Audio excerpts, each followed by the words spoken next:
जब खुद पर पड़ती है तब पता चलता है।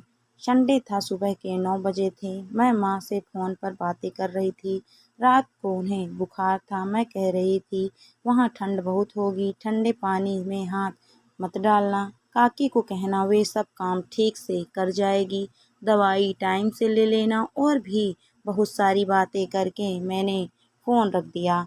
मानसी सोकर उठी ही थी, बोली, नानी से तो आपने रात में सोते हुए भी बात की थी। अब फिर आजकल आप बहुत बात करती हो नानी से। पहले तो इतने फ़ोन नहीं करती थी आप। हाँ, आजकल बहुत करती हूँ। क्यों माँ? पता नहीं, आजकल बहुत मन करता है उनसे बात करने का। मैं नाश्ता बनाने किचन में चली गई। हाथ तो काम में व्यस्त हो ही गए थे, पर मन मन तो वहीं मानसी की बात पर अटक गया था कि आजकल आप बहुत फ़ोन पर बात करती हो नानी को। ठीक ही तो कह रही है मानसी।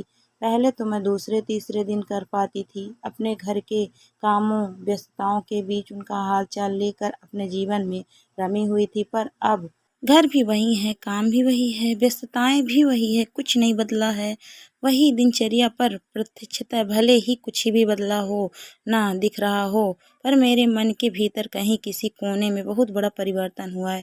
3 महीने पहले जब अंकित उच्च शिक्षा के लिए विदेश गया, तो उसके जाने के बाद जो मुझे एहसास हुआ, उसने मुझे पूरी तरह बदल कर रख दिया है। अब समझी हूँ मैं माँ के दिल की बातें। जब से अंकित गया है, मुझे रात दिन उसका ख्याल रहता है।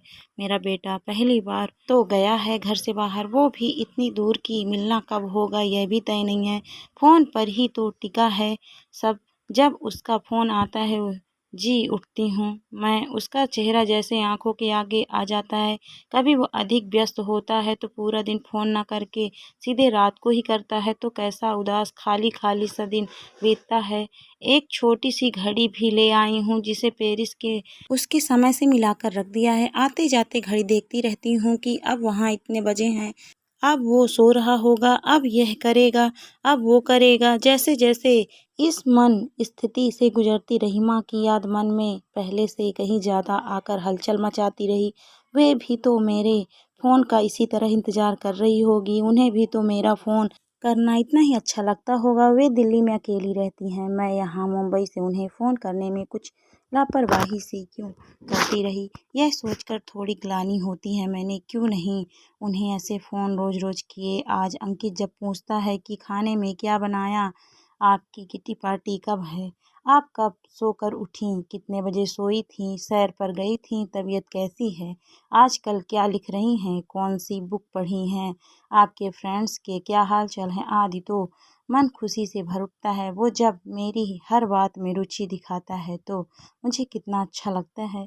मैंने भी पहले अपनी माँ से ये सब क्यों नहीं पूछा। सच यही है ना कि जब अपने पर बीतती है तब पता चलता है। यह एक ही बात क्यों, माँ की बहुत सी बातें ऐसी है जो समय के साथ साथ मुझे बहुत कुछ समझाती चली गई। मुझसे 5 साल बड़े विनय भैया, जो घरेलू समस्याओं के चलते भाभी और बच्चों के साथ अलग रहते हैं। हम दोनों के ही विवाह से पहले जब हम झगड़ते थे, तब माँ के समझाने पर हम दोनों ही अपना पक्ष रखते हुए माँ की बातों से मुश्किल से ही सहमत होते थे। तब माँ कितनी परेशान होती रही होगी, यह भी अब समझ आया। अंकित और मानसी जब जब लड़े, मैंने अपना सिर पकड़ लिया। कई बार मैंने यह भी गौर किया कि मेरे मुंह से भी वही बातें तो निकल रही थी जो माँ मेरे और विनय भैया के झगड़े निपटाने के दौरान कहा करती थी।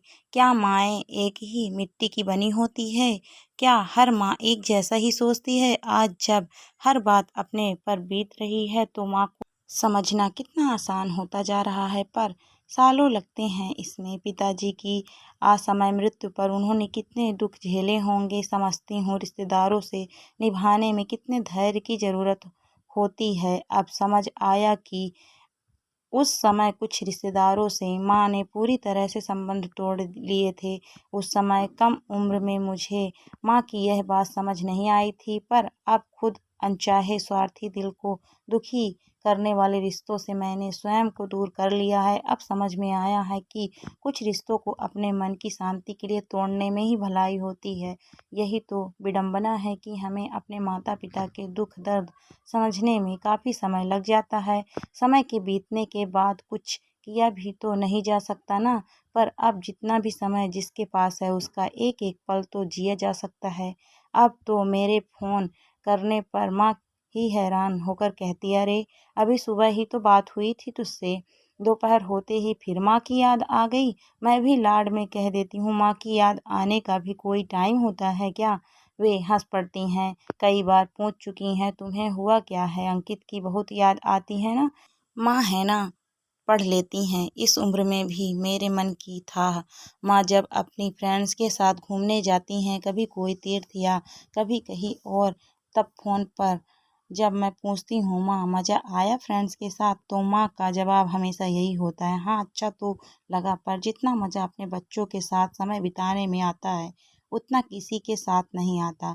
कितनी भी सुंदर जगह चले जाओ, मन में विनय और तुम्हारी याद रहती है। अभी तक तो मैंने इस बात को बहुत ही हल्के में लिया था कि ऐसे ही कह रही होंगी, पर अब मैं जब अंकित और मानसी के साथ कहीं जाती हूँ तो अंकित मीलों दूर बैठा भी मेरे साथ साथ होता है।